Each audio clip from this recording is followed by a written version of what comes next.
Bonsoir à tous, ravi de vous retrouver pour cette première édition de la semaine. Voici les titres de ce lundi 11 août.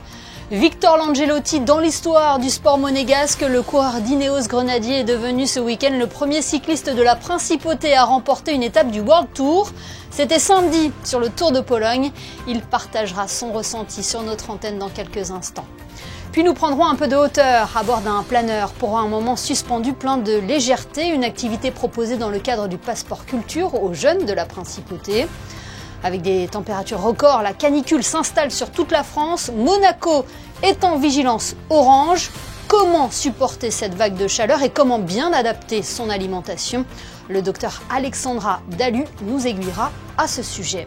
Et puis nous nous intéresserons ce soir au phénomène du car spotting, une chasse aux belles voitures qui rassemble de nombreux passionnés, notamment à Monaco. Il a créé la sensation ce week-end sur le Tour de Pologne. Victor Langelotti a marqué l'histoire du sport monégasque samedi en devenant le premier coureur cycliste de la Principauté à remporter une étape du World Tour. Maillot de leader sur les épaules lors de la dernière étape, il finit 5e au classement général après le contre-la-montre finale. Pour revenir sur cette performance historique, Victor Langelotti nous fait l'amitié d'être avec nous ce soir. Bonsoir Victor. Bonsoir. Félicitations pour cet exploit réalisé en Pologne. Tout d'abord, c'est assurément l'une des performances les plus marquantes de votre carrière. Oui, c'est ça, c'est le meilleur résultat de ma carrière, donc je suis très heureuse, c'est bien passé, donc je suis très très content. Alors, on le précise, ce n'est pas la première victoire sur une étape, mais est-ce que c'est la plus belle ? Non, c'est définitivement la plus belle, c'est celle, disons, au plus haut niveau. C'est ma première victoire en World Tour, donc le plus haut niveau mondial. Donc ouais, c'est de loin ma plus belle victoire. Oui, racontez-nous ce finish de rêve. Qu'est-ce qui se passe dans votre tête à ce moment-là ? Non, je connaissais assez bien le final pour l'avoir reconnu juste avant l'étape. Et voilà, je savais qu'il fallait que j'attende mon heure, donc je suis resté, disons, caché le plus longtemps possible. J'attendais le bon moment pour démarrer mon sprint. Et je savais qu'à 500 mètres de la ligne, plus ou moins, la pente allait être bien plus raide. Et du coup, j'attendais simplement d'arriver aux 500 mètres pour attaquer. Et c'est ce que j'ai fait. Après, voilà, j'ai eu pas mal de réussites, de pouvoir revenir assez rapidement sur Brandon McNulty et le dépasser dans les derniers mètres. Donc c'est vraiment un super finish et ça m'a permis en plus de prendre le maillot jaune. Donc c'était vraiment une excellente journée. Est-ce que vous avez réalisé sur le podium, une fois que vous avez enfilé ce maillot jaune ? Pas vraiment, ça allait très vite, disons, le podium s'enchaîne assez rapidement après avoir franchi la ligne, donc on est encore dans, disons, l'excitation, donc on réalise pas forcément, après c'est plutôt, disons, le soir et le lendemain matin où j'ai réalisé, où en plus il fallait que du coup je défende le maillot jaune sur le chrono le lendemain, donc là à ce moment-là on réalise vraiment, mais bon, je suis très très heureux d'avoir pu au moins porter le maillot pendant une journée, ça n'a pas été simple de le défendre le lendemain. Mais voilà, j'ai tout donné, j'ai absolument aucun regret. Est-ce que vous avez été conscient aussi de l'engouement que vous avez suscité en Principauté et de toutes ces marques d'affection qui ont afflué sur les réseaux ? Ben, j'ai eu, oui, voilà, pas mal de messages, pas mal d'appels. Après, j'essaie quand même de rester assez concentré sur la course et sur voilà, la défense du maillot. Donc, j'ai essayé de pas trop faire attention à ça. Voilà. Après, une fois le chrono terminé, la course entièrement terminée, j'ai pu me rendre compte un peu mieux de l'engouement qu'il y avait en Principauté et ouais, notamment relayé par mon père qui était qui était à Monaco. Donc voilà. Vous marquez encore un peu plus l'histoire du cyclisme monégasque, Victor. Vous aviez déjà été le premier coureur de la Principauté à décrocher le maillot du meilleur grimpeur. C'était sur le Tour d'Espagne en 2022, hein. C'est ça, exactement. Et ça reste toujours un excellent souvenir, l'un de mes meilleurs souvenirs sur le vélo. Et non, j'espère continuer à marquer l'histoire du sport monégasque, porter haut les couleurs de la principauté. Et voilà, c'est toujours une fierté immense pour moi de défendre les couleurs de mon pays. Donc je vais continuer à faire ça du mieux possible. Ouais, vous êtes encore en pleine forme. Vous avez seulement 30 ans aujourd'hui. Ouais, ouais, alors pour certains, je peux paraître déjà un peu vieux, mais moi je me sens dans la pleine, disons, force de l'âge et je continue à progresser de saison en saison. Donc tant que c'est comme ça, tant que je prends du plaisir et je continue à progresser, je vais pas m'arrêter de sitôt et voilà. prochain rendez-vous, les championnats du monde à Kigali, au Rwanda? C'est ça, alors les prochains courses pour sûr et certain, ce sera les championnats du monde, du coup pour la fédération et l'équipe nationale. Championnats du monde suivi après les championnats d'Europe qui auront lieu en France. Et après, j'attends, je suis encore là dans l'attente d'une potentielle sélection pour la Vuelta. Donc on attend de voir, mais bon, ça devrait bien se passer. Ça serait symbolique parce que le grand départ se fera à Monaco en 2026. C'est ça, donc ça serait déjà pour prendre, disons, ses marques sur cette course pour pouvoir revenir l'année prochaine et être absolument prêt pour le grand départ depuis Monaco. Bon, en attendant, Victor, encore félicitations de la part de bien, toutes les équipes de Monaco Info pour ce très beau résultat en Pologne. Et puis on suivra bien évidemment votre parcours au Rwanda, à Kigali, pour les championnats du monde. Merci infiniment d'avoir été notre invité ce soir. Merci beaucoup. Le cyclisme n'en fait pas encore partie, mais une multitude d'activités est proposée tout au long de l'été avec le passeport culture. Mis en place par la direction de l'éducation nationale, de la jeunesse et des sports, ce dispositif propose aux jeunes de la principauté un programme riche et varié, accessible à tous. Exemple ce soir avec cette expérience unique dans les airs, Vanessa Dessy et Alexandra Marangoni se sont rendus à l'aérodrome de Fayence dans le Var, suivre une initiation au vol en planeur. Regardez. Tout commence au sol, dans le calme concentré du briefing. Le pilote déroule le plan de vol, dévoile les secrets de l'appareil, distille les gestes qui rassurent les enfants. Tout est minutieusement orchestré. Ensuite, c'est l'installation dans le cockpit. Commande en main, le planeur se prépare au remorquage. Le câble se tend. Puis d'un bond, l'appareil s'élance sur la piste, gagne rapidement de la vitesse et décolle enfin. En quelques battements de cœur, la piste s'efface et le monde s'ouvre. Une expérience à la fois sportive et contemplative qui mêle sensations fortes et découvertes et qui rend accessible à tous le rêve de voler. L'AMVV est une association qui se destine à faire découvrir le planeur sur un volet essentiellement social et pour des enfants. Le passeport culture, en collaboration donc avec la DENJS, on le fait depuis 2019. Donc chaque été, on propose des vols à raison de 4 sessions par été, en juillet et août. En moyenne, il y a 6-7 jeunes. Depuis que ça fonctionne avec la DENJS, on a à peu près fait 168 vols, 168 baptêmes pour les jeunes du passeport culture. Sacha a effectué son premier vol en planeur grâce au passeport culture. Assis aux commandes, le jeune pilote en herbe a découvert le frisson du décollage, le silence saisissant en altitude et la sensation de flotter au-dessus des paysages. Un baptême de l'air qui déjà lui donne envie de recommencer. C'était quelque chose de nouveau, quoi, de découvrir comme ça, de voler. C'est vrai que c'était spécial, les sensations qu'on a l'impression de monter, de descendre tout le long du vol. Et aussi de pouvoir piloter, c'était quelque chose de cool. Ça fait plusieurs années déjà que j'aimerais faire pilote dans l'armée de l'air. Donc ça peut aider, on m'a dit, de passer par le planeur pour pouvoir se former. L'année prochaine, si je peux le refaire, je pense le refaire.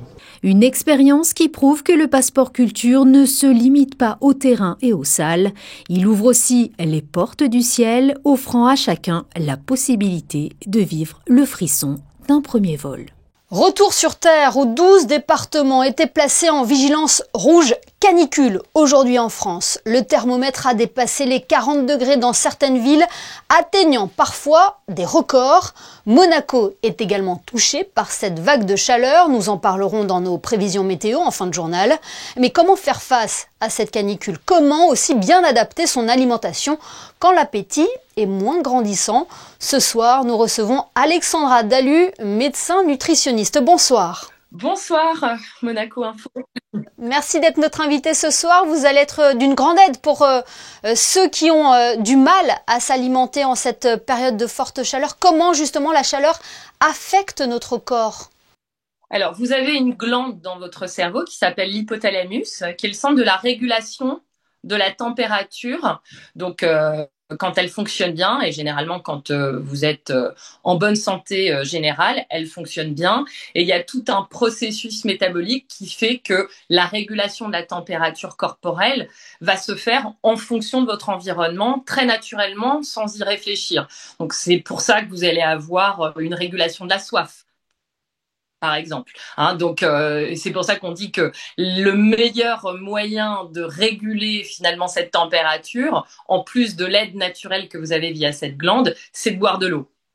Et souvent, quand il fait chaud, on manque un petit peu d'appétit. Est-ce que cela est lié également? Quand on a chaud, on a besoin d'avoir un maximum d'hydratation. Et donc, encore une fois, cette glande, qui est aussi un centre de la faim, en plus d'être de la soif, va avoir plus faim d'aliments très, très riches en eau. On pense tout de suite aux végétaux comme la pastèque, comme l'eau de coco. En fait, ce qui se passe, c'est que on dit qu'il faut à peu près 30 millilitres d'eau par kilo de poids corporel. C'est-à-dire, vous faites 55 kilos, il vous faut 55 fois 30 millilitres d'eau. Ça fait à peu près 1,6 litre d'eau par 24 heures. Mais quand il fait chaud, c'est-à-dire plus de 38 degrés, il faut rajouter, à partir de 1 degré en plus de 38 degrés, 0,5 millilitres d'eau. Donc, le calcul, il est assez simple et il est très général. Donc, en fait, il faut boire plus d'eau après 38 degrés. Et concernant la nutrition, on va se diriger vers des aliments qui sont plus forts en eau, justement. Voilà, donc les végétaux, quasiment tous les végétaux vont comporter de l'eau. Et puis, vous avez également l'idée de ne pas perdre en énergie. Donc, il faut quand même avoir vos protéines. On va peut-être choisir des protéines qui sont facilement digérées, comme les œufs, comme les produits laitiers, où il y aura un petit peu d'eau également. Et puis, on va mettre de côté la viande, qui est plus longue à digérer et qui va demander un travail plus intense et qui va augmenter la température corporelle. C'est ça, en fait, entre guillemets, le problème avec la viande, c'est que sa digestion par l'intestin va augmenter la thermogénèse et donc va rajouter une déshydratation. Et puis, il faut surtout réfléchir à boire peu de boissons sucrées, puisque le sucre va demander plus de travail aux reins et va encore plus rajouter une déshydratation. Idem pour les produits salés. C'est-à-dire que le sucre et le sel vont créer une déshydratation cellulaire, c'est-à-dire que l'eau va partir des cellules, le rein va plus travailler et vous allez être encore plus déshydraté. Et bien sûr, s'il y a un petit conseil tout simple, c'est de se mettre à l'ombre, évidemment. Voilà. Et quand on a trop chaud, de se doucher à l'eau froide, ça aussi, c'est une très bonne technique, en fait. On aurait tendance à se diriger vers des aliments froids, une nourriture froide, comme des salades. Est-ce que c'est une bonne idée? C'est une bonne idée. Encore une fois, c'est la même explication. C'est-à-dire que un aliment, des aliments, des recettes d'aliments qui vont être frais et froids va aider à diminuer la température corporelle. Mais attention, idée reçue avec les glaces. C'est vrai que l'été, on va avoir envie d'avoir des glaces. Je parle en général. Donc, c'est une mauvaise idée. Pour quelle raison? Parce que la température glacée, eh bien, elle va aussi déshydrater. Et comme il y a en plus du sucre dans les sorbets et les glaces, ça va rajouter encore la déshydratation. Il y a un public qui est un petit peu plus vulnérable en ces fortes chaleurs. Ce sont les enfants et les seniors. Quels conseils on pourrait leur donner ce soir? Le conseil, déjà, c'est d'être à l'ombre et de ne pas être isolé. Alors déjà, les bébés, évidemment, on les laisse pas seuls. Et puis, il y a encore malheureusement énormément d'accidents en ce sens. Les enfants, pareil. Et puis, on les stimule s'ils jouent dehors. Et ça, c'est très bien parce qu'une activité sportive, c'est même recommandé par l'OMS, mais il faut faire attention, il faut leur dire de bien manger fruits, légumes et boire beaucoup d'eau. Et puis les personnes âgées, on essaye de les appeler quand ce sont des proches, on leur dit de se mettre à l'ombre aussi, de boire beaucoup d'eau. Et puis la meilleure des petites techniques, on ne changera pas ces bases, les évidences, c'est d'avoir une bouteille d'eau en verre, qu'elle soit remplie presque la trimballer avec vous et puis qu'elle diminue en fait, hein, qu'on puisse voir le niveau d'eau diminuer au fur et à mesure de la journée qui passe.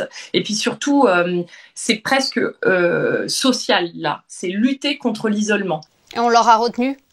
Donc ce soir, l'hydratation reste primordiale en ces périodes de forte chaleur. Merci infiniment Alexandra Dalu d'avoir été notre invitée ce soir sur Monaco Info. Merci pour le rappel des bases. Parlons de toute autre chose à présent. Ce soir, nous vous proposons une immersion dans un loisir qui fait fureur, le car spotting. Cette activité consiste à photographier des véhicules d'exception et ce n'est pas ce qui manque en principauté. Régulièrement à Monaco, des passionnés patientent dans l'attente de croiser des modèles rares. Alban Gingembre et Hugo Comassa ont suivi un duo de jeunes car spotters pour mieux comprendre leur intérêt. Ferrari, Bugatti, McLaren, c'est ce type de véhicule qu'ils ont dans le viseur. Ces passionnés d'automobile observent, photographient et filment des voitures d'exception. Ce loisir porte un nom, c'est le car spotting, une activité qui se pratique là où les véhicules de luxe se donnent rendez-vous. Ici, Rudy et Jonas se rendent dans les meilleurs spots de Monaco à la recherche de la perle rare. Donc ici, on a une SLR HDK. Bon, c'est un modèle très limité et c'est une collaboration entre Mercedes et McLaren. Et c'est un Anglais qui est habitué souvent à venir et aujourd'hui il nous a ramené une qu'il n'avait jamais ramenée encore, très bonne pioche. Là on est dans la bonne période de l'été. C'est quand on va où? Fermons? Allez, vas-y.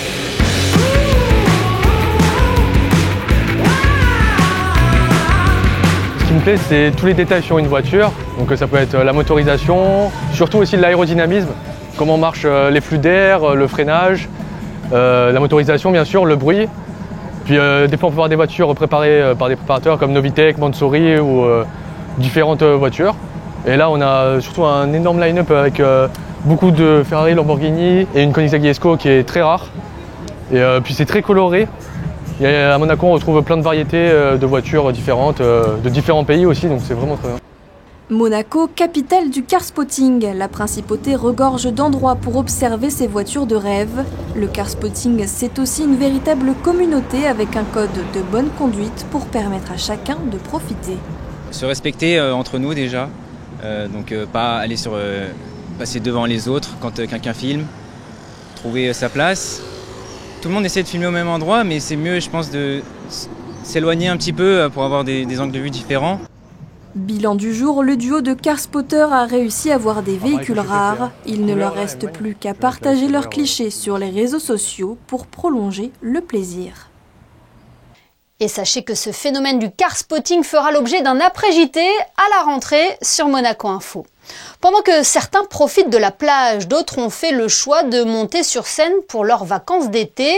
Le Théâtre des Muses propose jusqu'à la fin du mois d'août des stages d'improvisation pour enfants et préadolescents. Fabien Bonilla et Alexandra Marangoni vous emmènent à la découverte de ce monde du spectacle. Nous sommes ici pour juger un objet bien trop puissant, le téléphone.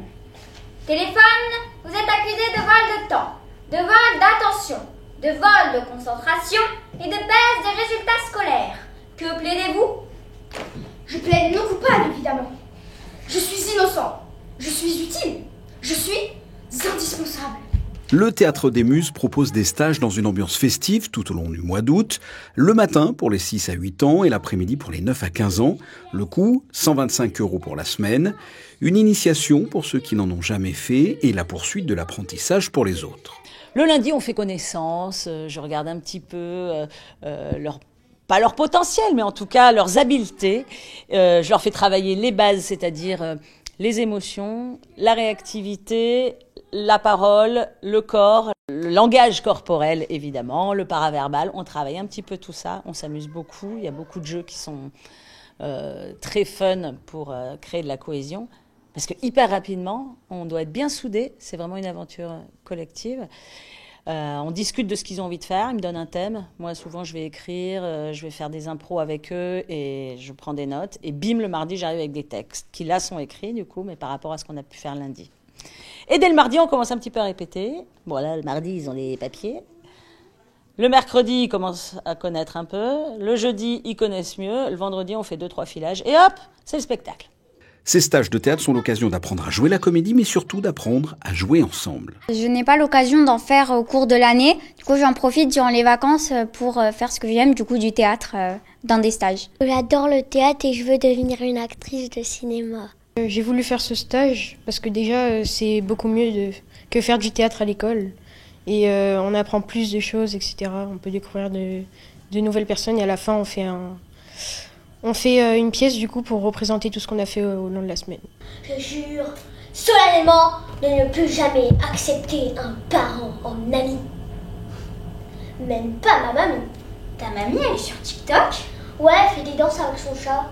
À la fin du stage, le vendredi, la cerise sur le gâteau, ces jeunes jouent la pièce conçue et apprise les jours précédents.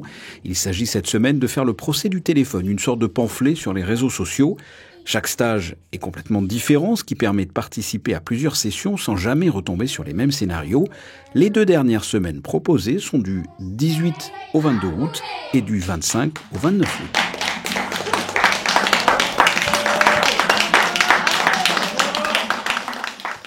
Une exposition à présent à ne pas manquer du côté de l'espace 22, boulevard d'Italie. Son nom, Où est Vénus ? Il s'agit d'un hommage aux femmes rendu par Bétamé. Avec son coup de pinceau, l'artiste polonaise représente la force féminine. Les détails dans ce reportage d'Alban Gingembre et Camille Caloni.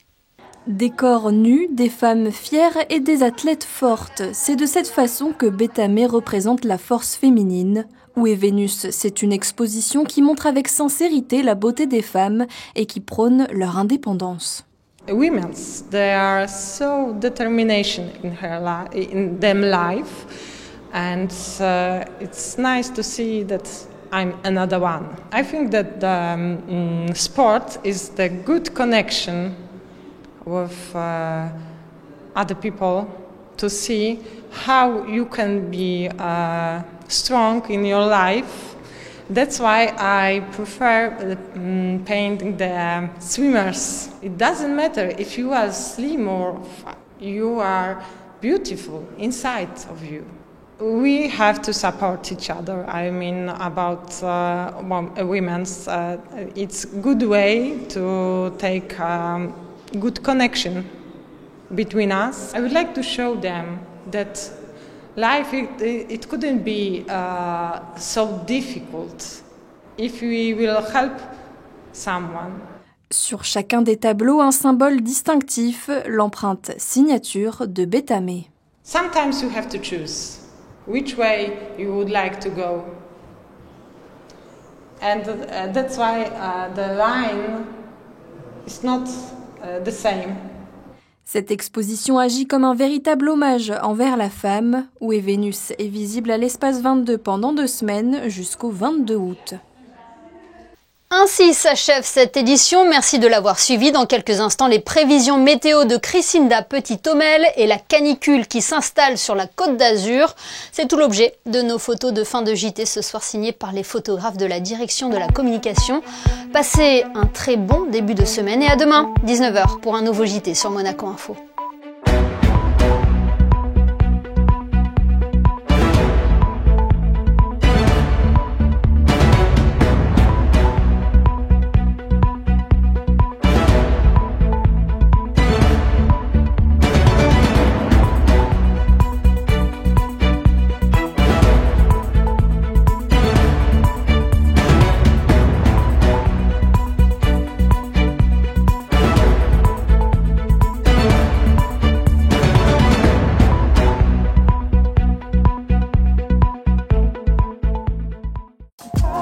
Retrouvez la météo avec Maya Bay, le restaurant référence thaï japonais de Monaco. Bonsoir Émilie, bonsoir à tous. Demain à Monaco, on sort les éventails. 33 degrés annoncés, un peu de soleil, un peu de nuages, mais surtout vigilance orange pour la chaleur et jaune pour quelques orages possibles. Et demain, on fête les Clarisses, un prénom qui veut dire très clair, symbole de lumière et de générosité. Alors si vous connaissez une Clarisse, offrez-lui un grand sourire, elle le rendra encore plus lumineux. C'était la météo avec Maya Bay, le restaurant référence thaï japonais de Monaco.